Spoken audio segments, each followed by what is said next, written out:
Hello, dear listeners. Today you will hear a story about how two sworn enemies were forced to unite when the world went silent after a global EMP. By the way, write in the comments which city you are from. We're very curious to know. Now sit back and enjoy the story. The world went silent, not with a bang, but with a flicker. Then, nothing.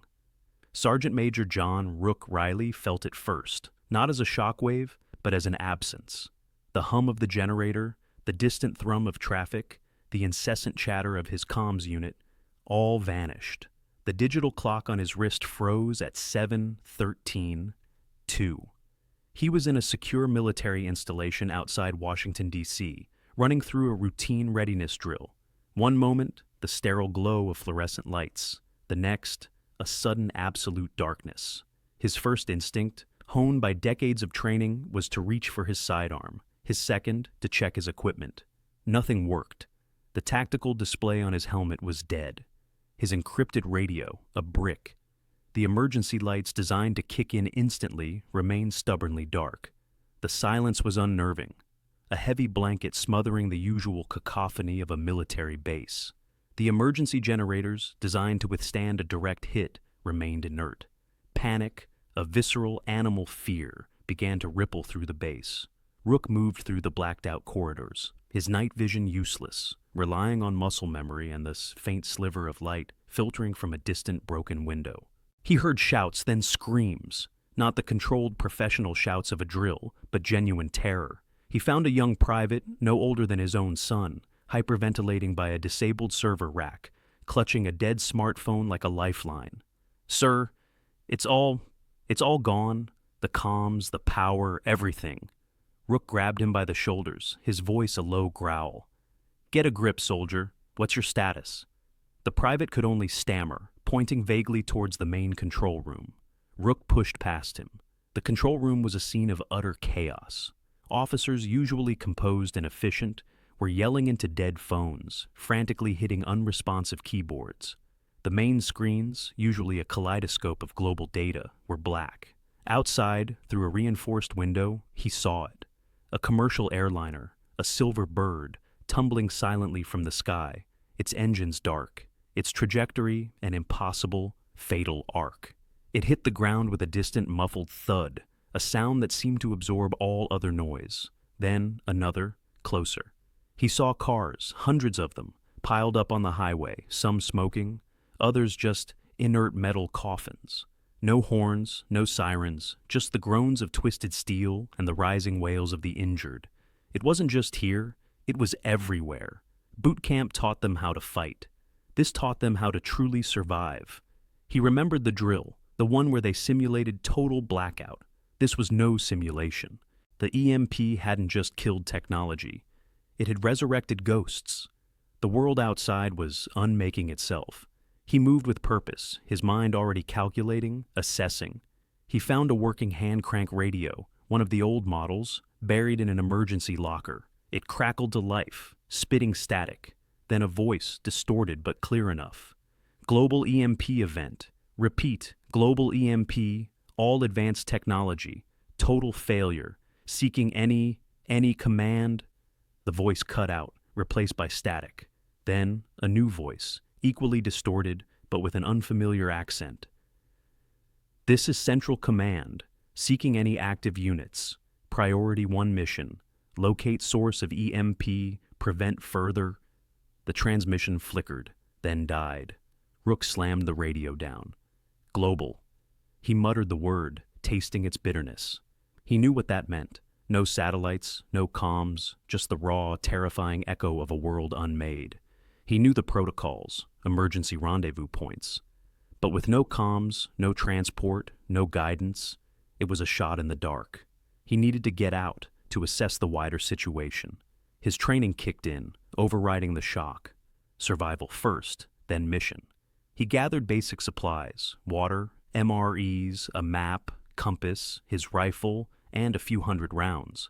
He moved through the deserted base, past stunned soldiers and frantic civilians.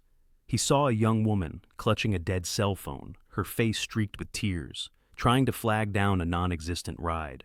He offered her some water, but she just stared through him, lost. The world had gone mad. He reached the perimeter, scaled the fence, and began his trek north, towards the designated emergency rally point, a pre-assigned remote bunker. The air was thick with the smell of burning rubber and desperation. He navigated through the wreckage of a once bustling freeway, past silent, abandoned vehicles. Their occupants either fled or perished. The silence was the most profound horror. No engines, no radios, no distant city hum. Just the wind and the occasional chilling cry of a distant, unseen survivor. He kept moving, one foot in front of the other, his senses on high alert. He was a ghost in a ghost world. He saw the glint of something metallic in the distance, partially obscured by a fallen billboard. He approached cautiously, his rifle raised. It was a downed helicopter, a military transport, its rotors mangled, its fuselage split open. He scanned the area, his eyes picking up movement. A figure, clad in unfamiliar tactical gear, was sifting through the wreckage. The uniform was not American. It was a uniform he recognized from countless intelligence briefings, from old photographs of adversaries. The enemy wasn't just out there. Sometimes it was the person walking beside you. He recognized the glint in her eye, the same cold calculation he'd seen across the line of fire years ago. She was smaller than he remembered, but her posture was all coiled steel. "Hold it right there," he called out, his voice cutting through the unnatural silence. She froze, then slowly turned, her own weapon, a sleek foreign design, already leveling at him. Her eyes, cold and assessing, met his. It was Major Anya Petrova, codename Ghost, a legend in her own right, a ghost from his past. He knew her reputation for ruthless efficiency, for disappearing into thin air. He'd nearly caught her once, in the Balkans, a decade ago. She'd left him a booby-trapped comms unit and a dead-end trail. Now, here she was, in the flesh, in the middle of a dead world. "Riley," she stated, her voice surprisingly calm, a faint accent coloring the word. "I should have known you'd be among the first to surface." "Petrova," he countered, his finger resting lightly on the trigger. "Still playing in the dark, I see." A tense silence stretched between them, thick with years of animosity, of opposing ideologies, of countless skirmishes fought by proxy. Their past was a battleground, and now they stood on its ruins. Then, a new sound, faint but distinct. A series of short, sharp bursts on a short-range analog radio frequency. It was a pre-agreed emergency channel, used only for the most dire, global scenarios. The voice was distorted, but the message was clear, a desperate, almost pleading tone. "This is Allied High Command. To any remaining assets, a global threat, source unknown, immediate collaboration required, all former designations, null and void. 2 operatives identified, Riley, Petrova, proceed to rendezvous point Alpha 7, mission. Locate and neutralize EMP source, humanity's last hope." The message repeated twice, then dissolved into static.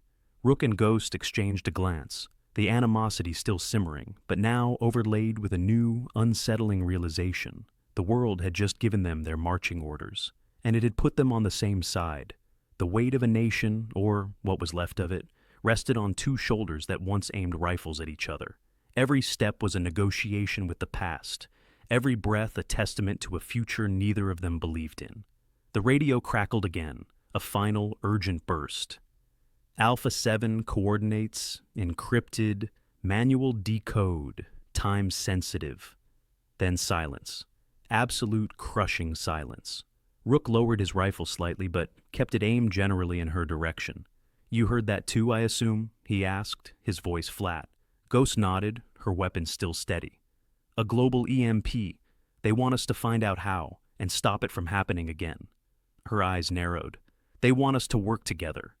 The absurdity of it hung in the air, heavy and suffocating.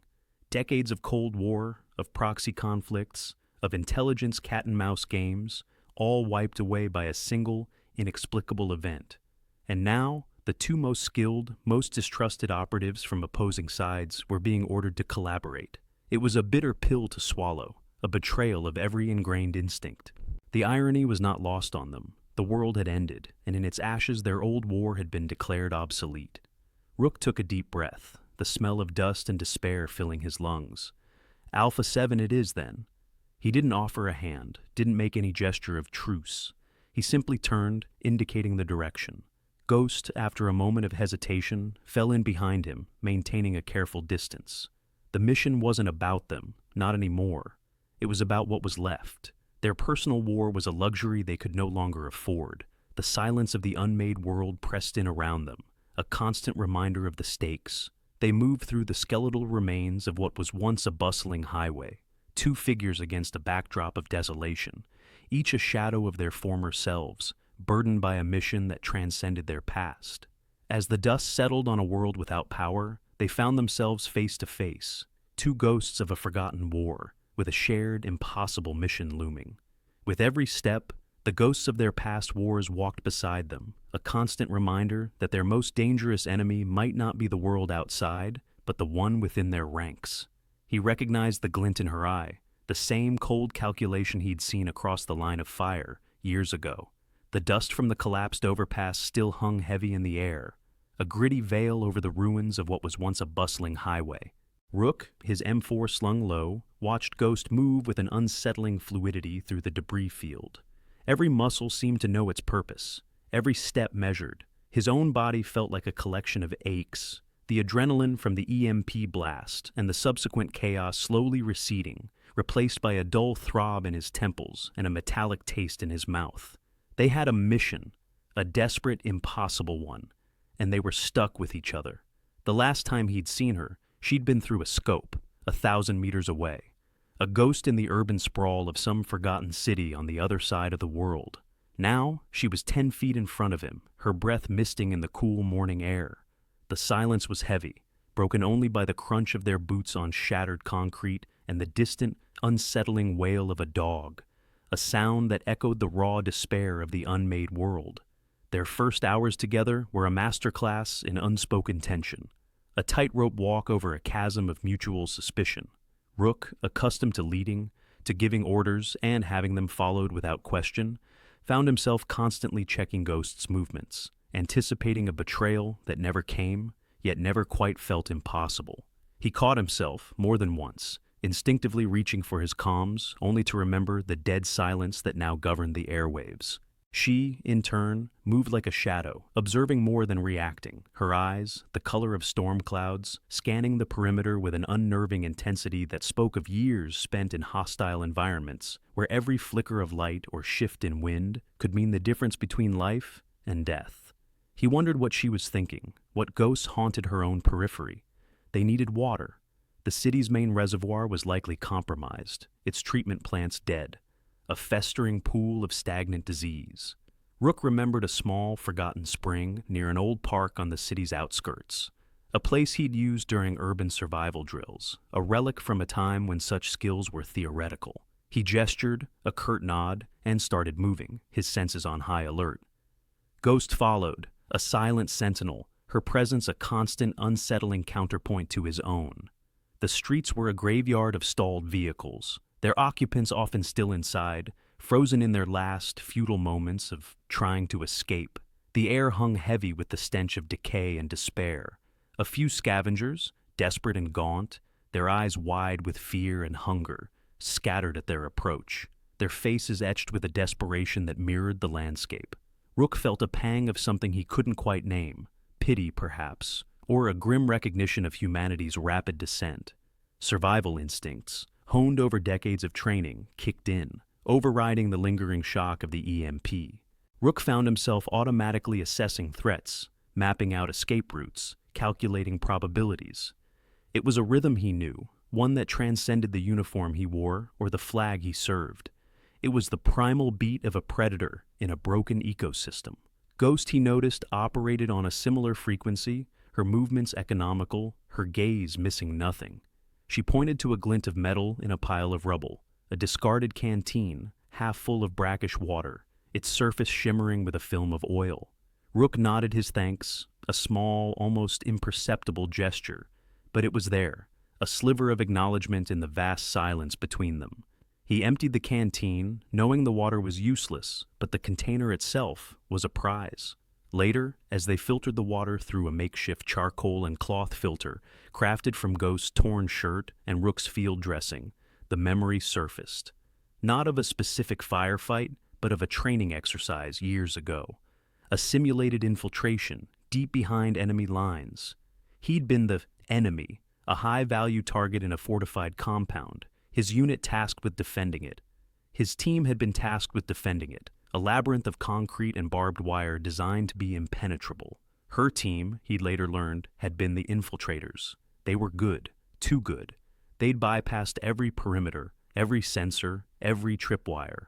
He had only known they were there when a tripwire he'd personally set, a crude but effective one, snapped, a faint metallic ping that had sent a jolt through his spine. He'd caught a glimpse of her, just a fleeting shadow in the low-light simulation, a whisper of movement in the infrared, before she vanished again.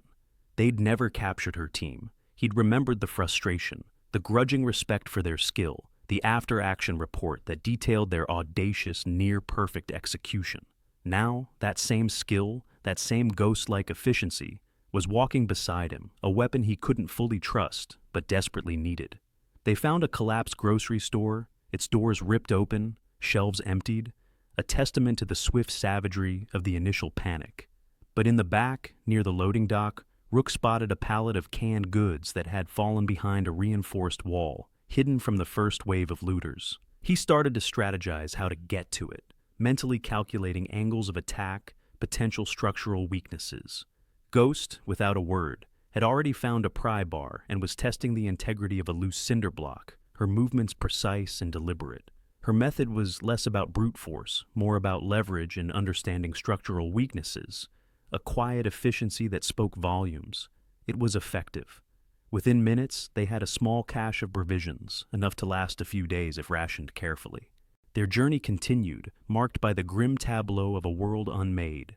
A bus, half submerged in a crater where a gas line had ruptured and exploded, its seats charred, its windows blown out. A playground, its swings swaying gently in the wind. A silent testament to lives abruptly ended. A cruel mockery of innocence. They moved through it all, two silent figures, each a walking arsenal of skills and memories, their boots crunching over the shattered remnants of civilization. The air was thick with the smell of ash, damp earth, and something vaguely metallic, like burnt electronics. One afternoon, as they navigated a particularly treacherous stretch of highway, a sudden tremor sent rocks tumbling from an unstable overpass, dislodged by a distant, unseen collapse. Rook instinctively shoved Ghost forward, pinning her against a concrete barrier as the debris rained down, a shower of concrete dust and jagged stones. He felt the impact against his back, a dull thud, not enough to break bone, but enough to remind him of the constant, unpredictable danger that lurked in this broken world. When the dust settled, she pushed herself away, her eyes meeting his. For a fraction of a second, the animosity seemed to lift, replaced by something akin to surprise, perhaps even a flicker of gratitude, a raw human emotion that quickly receded. Then, the mask was back, the cold calculation, the professional distance. "Thanks," she grunted. The word clipped, almost an afterthought. A pebble dropped into a deep well. "Don't mention it," he replied, his voice rougher than he intended, a dry rasp in the parched air. It wasn't a gesture of friendship. It was a tactical response. They needed each other alive, simple as that. Any other interpretation was a luxury they couldn't afford. They continued, their pace relentless, driven by the urgency of their mission and the gnawing fear of what lay ahead. The sun beat down, turning the asphalt into a shimmering mirage, distorting the already surreal landscape. Rook's thoughts drifted to his own unit, the men and women he'd led, the faces he knew, the camaraderie that had once defined his existence. Were they alive? Were they struggling like this, scavenging for water, fighting off desperate strangers? The global nature of the EMP meant no one was spared. No command structure, no rescue. Just this. Bare survival, a brutal, stripped-down existence where only the fittest, and perhaps the most ruthless, would endure. Ghost, meanwhile, was a master of stealth. She could move through urban rubble without making a sound, her senses tuned to the slightest disturbance. A whisper of wind, the scurry of a rat. He watched her, a professional studying another professional, acknowledging the silent artistry of her movement. He'd seen her take out a sentry during that simulation, a swift, silent move that left no trace, no alarm, just a body slumping to the ground. He remembered the after-action report, the detailed analysis of her team's methods. They were meticulous, patient, deadly. It was a mirror image of his own training, just applied from a different angle, for a different flag. Their path led them through the skeletal remains of a metro station, a subterranean labyrinth plunged into absolute darkness. The air was thick with the smell of stagnant water and mildew, the silence oppressive, broken only by the drip of unseen leaks. Rook clicked on his tactical flashlight, its beam cutting a narrow swathe through the gloom, revealing twisted metal, shattered glass, and the chilling outlines of abandoned trains. Ghost, however, moved without illumination, her night vision seemingly preternatural, her footsteps barely audible on the debris-strewn tracks. He could feel her presence, a cold certainty in the blackness. They navigated collapsed tunnels, climbed over upturned carriages, their progress slow and painstaking. The confined space amplified the tension between them, the unspoken history pressing down like the tons of earth above. At one point, a sudden scuttling sound in the darkness made Rook flinch, his hand instinctively going to his weapon. Ghost, already a few paces ahead, simply paused, her head cocked, then continued, a silent signal that it was nothing. He trusted her judgment, a small, grudging concession to their shared predicament. As they rested near a dried-up riverbed, the silence stretched between them, thick with unspoken history, a heavy blanket woven from shared conflict and mutual distrust. Rook pulled out a map, a tattered old-school paper map he'd had in his bug-out bag, a relic from a pre-digital age. He traced their route, marking potential water sources and obstacles, his fingers smudged with dirt. Ghost leaned over, her finger pointing to a less obvious path through a wooded area, a dense thicket that promised concealment. "Fewer eyes," she murmured, her voice low, raspy, like gravel grinding underfoot. He considered it.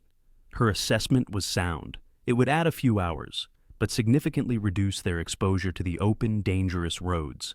He nodded, another small, almost imperceptible exchange of trust.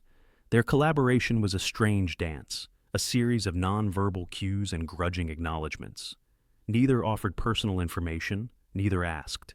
It was strictly operational, a cold calculation of mutual benefit.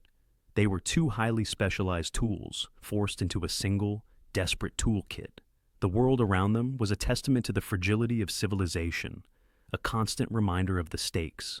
They saw the desperation in people's eyes, the quick descent into barbarism, the thin veneer of order stripped away. A small group of men, armed with crude weapons, pipes, sharpened rebar, scavenged knives, tried to ambush them near an abandoned gas station, their eyes feral with hunger. Ghost, unseen, took out the sentry with a rock to the head before he could raise the alarm, a soft thud swallowed by the wind. Rook, covering her, then engaged the others, his movements precise, brutal, a practiced choreography of violence. It was over in seconds. No wasted motion, no unnecessary violence, just efficient neutralization of a threat. As they moved past the bodies, Rook felt a familiar coldness settle in his gut. It wasn't joy or even satisfaction, just the grim reality of what had to be done to survive, to complete the mission. He glanced at Ghost. Her face was impassive, betraying nothing. She understood. This wasn't about good or evil anymore. It was about survival, and their mission, whatever impossible truth it held. They found an old farmhouse, seemingly untouched by the chaos, its well still functional, a miracle in the desolation. As Rook worked the pump, the rusty handle groaning, Ghost secured the perimeter, her rifle scanning the desolate fields, her movements fluid and silent. The air was crisp, carrying the scent of damp earth and distant wood smoke, the silence profound, almost sacred. He remembered boot camp, the endless drills, the constant pressure to perform, to become an instrument of war. They taught you how to fight, how to kill, how to survive. But they didn't teach you how to live in a world where everything you knew had vanished. They didn't teach you how to trust an enemy when the fate of humanity hung in the balance, when the only thing left was the raw, unvarnished truth of survival. Later, under the pale light of a half-moon, they huddled by a small, smokeless fire, a carefully constructed pit of glowing embers, the only warmth in a world gone cold. Rook was cleaning his rifle, the familiar click and slide of metal, a comforting rhythm, a small piece of order in the chaos. Ghost was sharpening her combat knife, the stone hissing softly against the blade, a low, meditative sound. The silence was different now, less hostile, more shared. A fragile truce born of shared hardship. He looked up, catching her eye across the flickering flames. For a moment, the years of conflict, the ideological divides, the blood spilled, all seemed to fade into the encroaching darkness. All that remained were two soldiers, two survivors, bound by an impossible task, their breath misting in the cold night air, the weight of a broken world pressing down on them. They had established a grim rhythm, an unspoken understanding of their roles. Rook, the planner, the tactician, the one who saw the bigger picture, the strategic chessboard. Ghost, the phantom, the scout, the one who moved through shadows and anticipated threats, the silent hunter. Their skills, once pitted against each other in a deadly dance, now dovetailed with unnerving precision, a brutal efficiency. They were a functional unit, not friends, not allies in the traditional sense, but two professionals committed to a single objective, their individual survival inextricably linked to the others. The animosity was still there, a low hum beneath the surface, a constant reminder of their past, but it was being slowly eroded by the sheer grind of survival and the undeniable competence of the other, a grudging respect forged in the crucible of a world undone. With every step, the ghosts of their past wars walked beside them, a constant reminder that their most dangerous enemy might not be the world outside, but the one within their ranks. No satellites, no comms, just the raw, terrifying echo of a world unmade. The silence was a constant, oppressive weight, broken only by the crunch of debris under their boots or the distant, unsettling cries of a world unraveling. They had left the immediate chaos of the city, trading one form of desperation for another. The highways, once arterial veins of commerce, were now choked with dead vehicles, monuments to a vanished age. Rusting hulks, their paint faded by the sun and scarred by opportunistic scavengers, lined the asphalt like forgotten bones. Every turn revealed a new tableau of desolation. Rook led the way, his gaze sweeping the horizon, a practiced vigilance honed over years of patrols in far less forgiving terrain. Ghost, a few paces back, moved with the fluid grace of a predator, her eyes missing nothing. Their unspoken agreement was simple: survival first, mission second, animosity always a close third. The map, a tattered pre-EMP road atlas, was their only reliable guide, supplemented by Rook's uncanny ability to read the land and Ghost's almost supernatural sense of direction. They'd scavenged enough rations to last a few days, but water was becoming a critical concern. They skirted a small town, its houses gutted, windows like vacant eyes staring out at nothing. The stench of decay hung heavy in the air. Rook recognized the signs, a place picked clean, then abandoned, not by choice, but by necessity or force. He remembered a drill years ago, simulating a chemical attack on a civilian population. The panic, the desperate scramble for safety. This was worse. This was slow, agonizing death by neglect. One evening, huddled in the skeletal remains of a gas station convenience store, the rain drumming a relentless rhythm on the corrugated roof, Ghost found a half-eaten can of peaches. She offered half to Rook without a word. He took it, their fingers brushing for a fraction of a second. No acknowledgement, no gratitude, just a shared understanding of the scarcity. It was a small thing, but it was a crack in the wall between them. The next day they encountered their first real obstacle, a collapsed bridge over a raging river. The main span had buckled, twisted steel girders jutting out like broken ribs.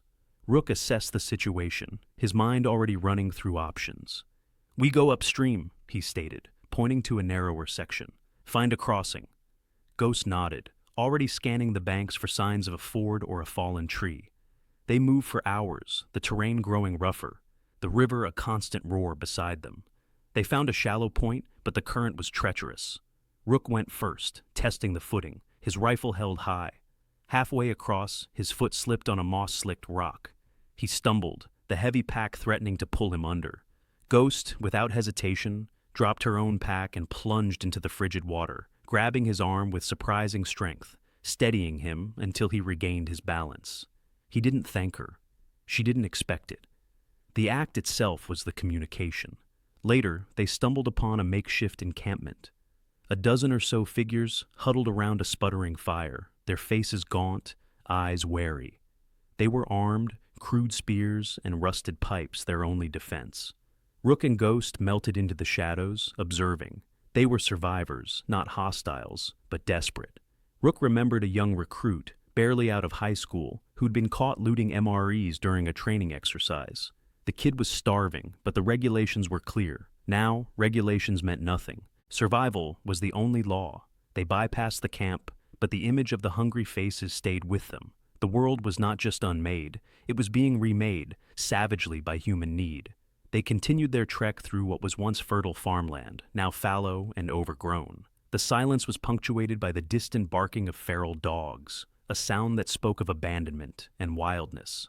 One afternoon, while navigating a particularly dense patch of woods, they heard voices. Not the desperate pleas of survivors, but sharp, commanding tones. Rook signaled Ghost, dropping to a crouch. They crept closer, moving with the practiced stealth of seasoned operators.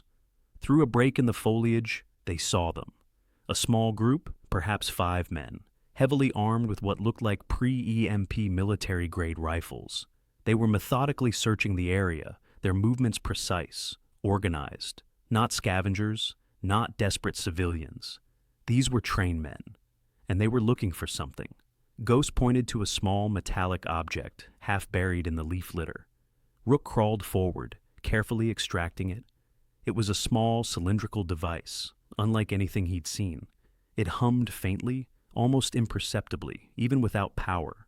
There were strange symbols etched into its casing, symbols that didn't belong to any known military or civilian technology. This was it, the first tangible clue. It wasn't a pre-EMP signal, but a piece of the puzzle, dropped or left behind by whoever was responsible. The men were still searching, their voices growing closer. Rook and Ghost exchanged a look. The truce, fragile as it was, held firm. They had a shared enemy now, and a shared purpose. They moved silently, deeper into the woods, the strange device clutched in Rook's hand.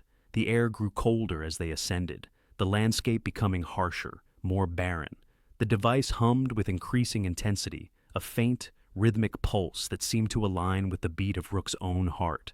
They were close. Too close. The organized patrols they had observed earlier had grown more frequent, more aggressive. They were being hunted. One evening, a sudden flash of light illuminated the distant horizon, followed by a low, resonant thrum that vibrated through the very ground. It wasn't lightning. It was a controlled discharge, immense and powerful. The source. It was active, and whoever was behind it was still operating. They found themselves at the edge of a desolate, windswept plateau. In the center, partially obscured by a natural rock formation, was a structure, not a military base, not a civilian facility. This was different, sleek, angular, made of an unfamiliar dark metal that absorbed the faint light. No visible entrances, no windows. It looked alien, dropped onto the earth. As they approached, a series of automated sentry drones, silent until now, activated. Red lights flared, and a high-pitched whine filled the air. Rook and Ghost instinctively dropped to cover, their rifles snapping into position. This wasn't a fight against desperate looters. This was a confrontation with something far more advanced, far more dangerous. The ethical dilemmas they'd faced earlier, whether to help a struggling family or bypass them for the mission, now seemed trivial. This was about the survival of everything. They disarmed the drones with a combination of precise shots and tactical evasion, their movements a seamless, deadly dance. The structure remained impassive, an enigma. Rook found a subtle seam in the dark metal, a barely perceptible line. He pressed his hand against it, and a section of the wall hissed open, revealing a dark, narrow passage. Inside, the air was still, cold, and smelled faintly of ozone. The passage led to a central chamber, vast and cavernous, lit by an eerie, pulsating blue light. In the center, suspended in a field of energy, was a massive, intricate device, pulsing with the same rhythmic thrum they had felt earlier. It was the source. It was clearly not of human design, or at least not human design as they knew it. There were no people, no control panels, no signs of life. Just the machine, humming with a terrifying silent power. Rook looked at Ghost, his face grim. The truth wasn't a conspiracy or a weapon. It was something else entirely, something beyond their understanding. The burden of this discovery settled on them, heavy and cold. They had found the source, but understanding it, let alone stopping it, felt impossible. The device continued its silent, rhythmic pulse, a heartbeat in the heart of a dead world.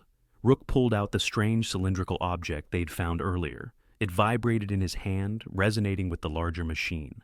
A connection, a key. The truth was more complex, more terrifying than any Cold War scenario they had ever trained for. The mission was far from over. The alien device they'd found, now humming in concert with the massive machine before them, pointed them towards a desolate region, a journey that would test not just their physical limits, but the fragile truce between them. The weight of a nation, or what was left of it, rested on two shoulders that once aimed rifles at each other. The air grew thin, not just from altitude, but from the crushing pressure of what lay ahead. Every step now felt like a trespass, a violation of something ancient and terrible. The landscape itself seemed to resist their presence, a jagged, unforgiving expanse of rock and ice, far removed from the shattered cities they had left behind. This was the final approach, the last leg of a journey into the unknown, and the stakes had never been higher. Their makeshift map, a crude drawing on scavenged paper, showed a cluster of peaks known only as the Silent Spire. It was here, according to the fragmented data they had recovered, that the EMP's origin point was located. A place so remote, so inhospitable, that humanity had largely ignored it until now. Rook scanned the horizon with his binoculars, the lenses smudged but still functional. "No signs of recent activity," he murmured, his voice raspy from the dry, thin air. "No tracks, no smoke, just rock and snow." Ghost, a few paces ahead, moved with the silent grace of a predator, her eyes constantly sweeping, not just for threats, but for anomalies. They had learned to read the land, to understand the subtle shifts that signaled danger or opportunity. The journey had stripped away the last vestiges of their former lives, leaving only the raw, honed instincts of survival. They were two highly specialized tools, now pointed at a singular, terrifying objective. The past weeks had been a blur of desperate encounters, near misses, and the constant gnawing fear of failure. They had seen the worst of humanity, and occasionally a flicker of its resilience. But nothing had prepared them for the isolation of this place, or the growing sense of dread that settled over them like the perpetual twilight. As they ascended, the terrain grew steeper, the air colder. Rook checked their dwindling supplies, rationing out the last of their dried rations. "We're looking at another 2 days if this weather holds," he stated, more to himself than to Ghost. She nodded, her gaze fixed on a distant ridge. No choice. This is it. Their communication had become a minimalist art form, a series of gestures, glances, and clipped phrases. The animosity hadn't vanished entirely, but it had been subsumed by a shared purpose, a grim understanding that their individual survival, and perhaps humanity's, depended on their fragile alliance. They encountered a small makeshift camp, abandoned in haste. A tattered flag, unfamiliar to Rook, fluttered from a crude pole. Inside a collapsed tent, they found a half-eaten meal, a child's worn doll, and a journal. The entries were scrawled in a frantic hand, detailing a desperate search for shelter, for a place untouched by the Great Silence. The last entry spoke of strange lights in the sky, a humming sound, and a growing fear of the mountains themselves. Others came this way, Ghost observed, her voice low, looking for the same answers or just refuge. Rook pocketed the journal. They didn't find either. The mountain was a fortress, its natural defenses augmented by the sheer scale of the desolation. They navigated treacherous ice fields and narrow passes, their bodies aching, their minds sharp. One evening, huddled against a biting wind, Rook shared a story from his boot camp days, a tale of a disastrous winter survival exercise where half the recruits got frostbite. Ghost, surprisingly, offered a similar anecdote from her own training, a grim chuckle escaping her lips. These were rare moments, brief cracks in their hardened exteriors, reminders of the shared crucible that had forged them into soldiers, regardless of their allegiances. The ethical dilemmas began to sharpen. They stumbled upon a small group of survivors, huddled in a cave, starving and ill. They had nothing to offer but a few scavenged medical supplies, barely enough for one. Rook looked at Ghost, a silent question passing between them. The mission. The greater good. "We can't jeopardize the mission," Ghost said, her voice flat, but her eyes betrayed a flicker of something akin to pain. Rook nodded, the decision weighing heavy on him. They left behind a small packet of water purification tablets and a few energy bars, knowing it wouldn't be enough. The cold pragmatism of their training, the brutal calculus of war, was now applied to a world without rules. The closer they got to the silent spire, the more pronounced the anomalies became. Compasses spun wildly. Their analog radios crackled with static, and a low, persistent hum resonated through the rock. They found strange metallic debris embedded in the ice, unlike anything either of them had ever seen. It was fused, almost organic in its structure, yet undeniably artificial. "This isn't natural," Rook stated, examining a shard. "Not human tech either, not that I've ever seen." Ghost picked up a smaller piece, her fingers tracing its smooth, cool surface. Or not all human tech. The implication hung heavy in the air. The truth, whatever it was far more complex than a simple weapon. They were no longer just tracking a blast. They were tracking a phenomenon. The final ascent to the spire was a brutal test of endurance. The air grew so thin it burned their lungs, and the wind howled like a banshee. They moved with a desperate urgency, driven by the knowledge that every moment counted, that humanity teetered on the brink. They found a hidden entrance, concealed by rockfall and centuries of ice. It was a narrow crevice, barely wide enough for one person, leading into the heart of the mountain. The hum was deafening now, a resonant thrum that vibrated through their very bones. Inside, the air was warmer, strangely still. They navigated through a labyrinth of natural caves, illuminated by an eerie, pulsating blue light emanating from deeper within. The walls were smooth, almost polished, bearing strange geometric carvings that defied any known civilization. This wasn't a military base. This was something else entirely. They were deep within the mountain when they encountered the first signs of recent activity. Footprints, human, but oddly large, leading deeper into the glowing passages. Then, a faint, rhythmic clang. "Someone's here," Ghost whispered, drawing her scavenged knife. Or something. They moved with heightened caution, their senses on high alert. The truth was within reach, but so too was an unknown danger. The weight of their mission pressed down on them, a tangible force in the silent, humming depths of the mountain. They were prepared for a fight, for a confrontation with those responsible, but the sheer alienness of their surroundings suggested something far beyond their military experience. This wasn't just about finding a source. It was about understanding a truth that could shatter everything they thought they knew about their world. They rounded a final bend, and the cavern opened into a vast cathedral-like space. In the center, bathed in an intense pulsating blue light, was the source. It wasn't a weapon, not in any conventional sense. It was a colossal, crystalline structure, humming with an unimaginable energy, its facets shifting and glowing like a living thing. Around it, a handful of figures moved. Not soldiers, not scientists, but something in between. They wore crude, patched-together uniforms, their faces gaunt, their movements precise and almost ritualistic. One of them, a man with a wild, prophet-like beard and eyes that held the fanaticism of true belief, stood before the crystal, his hands raised. He was chanting, a low, guttural sound that seemed to resonate with the crystal's hum.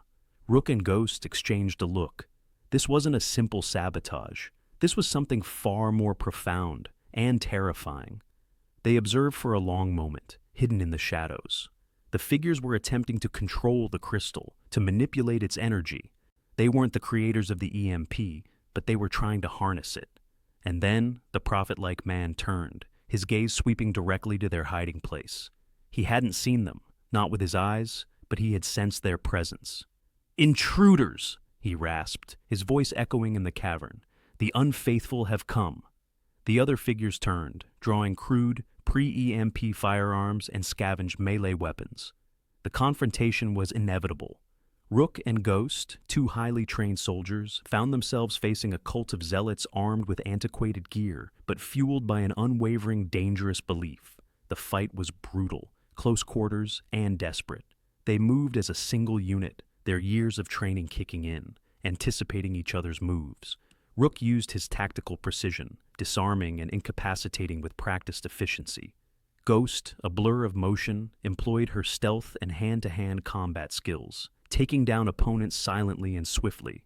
But these weren't ordinary adversaries. They fought with a fervor that bordered on suicidal, convinced they were protecting a sacred artifact. One of the cultists, a young woman, lunged at Rook with a rusty bayonet, her eyes wide with a desperate, almost innocent fanaticism. He disarmed her, but hesitated, unwilling to use lethal force on someone so clearly deluded. That hesitation nearly cost him. Ghost, seeing his momentary lapse, tackled the woman, knocking her unconscious with a swift, clean strike. "Don't get sentimental, Rook," she hissed, her breath ragged. "Not here." They fought their way closer to the crystal, the humming growing more intense, the blue light flickering erratically. The prophet-like leader, seeing his followers fall, screamed a defiant curse and lunged towards the crystal, a crude detonator in his hand. "You will not stop the cleansing," he shrieked. Rook reacted instantly, firing a precise shot that shattered the detonator in the man's hand. But the prophet, driven by his madness, threw himself at the crystal, attempting to physically disrupt it. A surge of energy erupted, throwing him back, his body convulsing. The crystal pulsed violently, its light blinding. Rook and Ghost dove for cover, shielding their eyes. The hum intensified to an unbearable shriek, and for a terrifying moment, they thought the world was about to end again. But then, as suddenly as it had begun, it subsided. The crystal dimmed, its light fading to a soft, steady glow. The prophet lay still, his body charred. The other cultists were either unconscious or fled into the shadows. The cavern was silent once more, save for their ragged breathing and the faint, steady thrum of the crystal. They slowly rose, surveying the scene. The crystal was stable, no longer pulsing erratically. It was still active, still emanating energy, but it seemed to have settled into a quiescent state. Rook approached it cautiously, his hand outstretched, feeling the residual warmth. It wasn't a weapon of destruction, not inherently. It was a power source, an energy conduit of immense, almost incomprehensible scale. Perhaps alien in origin, perhaps a forgotten relic of an ancient civilization. The EMP had been an accidental byproduct of its malfunction, or perhaps an uncontrolled discharge. The cultists, in their misguided zeal, had attempted to reactivate or control it, nearly triggering another, potentially catastrophic event. Ghost joined him, her expression grim. "So, this is it," she murmured, looking at the crystal, then back at the bodies of the cultists. The truth. The truth was not a clear-cut enemy, not a hostile nation, not a simple act of war. It was a misunderstanding, a colossal cosmic accident, and the desperate, dangerous attempt of deluded humans to harness something they didn't comprehend. The implications were staggering. They had found the source, but what now? They couldn't simply turn it off. They didn't even understand how it worked. And even if they did, what would be the consequences? The world was already broken. What good would it do to reveal a truth that would only sow more fear, more chaos, more desperate attempts to control the uncontrollable? They looked at each other, two soldiers from opposing sides, now bound by a secret that could either save humanity or shatter it completely. The weight of a nation, or what was left of it, truly rested on their shoulders. They had completed their mission, but the real burden had only just begun. They spent hours in the cavern, examining the crystal, the strange carvings, the remnants of the cultists' crude tools. They found no answers, only more questions. The world outside was still silent, still broken. They had prevented a second, potentially worse EMP, but the initial one remained, and the source, this enigmatic crystal, hummed with a power they could not comprehend, a power that could be a salvation or a damnation. As they prepared to leave, the silence of the mountain pressed in on them, a vast, indifferent presence. They carried the knowledge of the crystal, a heavy secret, a burden that would define their future. The journey back would be even harder, for they were no longer just survivors. They were custodians of a truth that could change everything. They had confronted the ultimate challenge, and in doing so, had become something more than soldiers, something more than enemies. They were humanity's last, weary hope, their mission far from over, the path ahead shrouded in uncertainty, but their resolve, now forged in the crucible of shared truth, was unbreakable. Thank you for listening to the story to the end. If you enjoyed it, don't forget to like and subscribe to the channel so you don't miss new episodes. See you soon.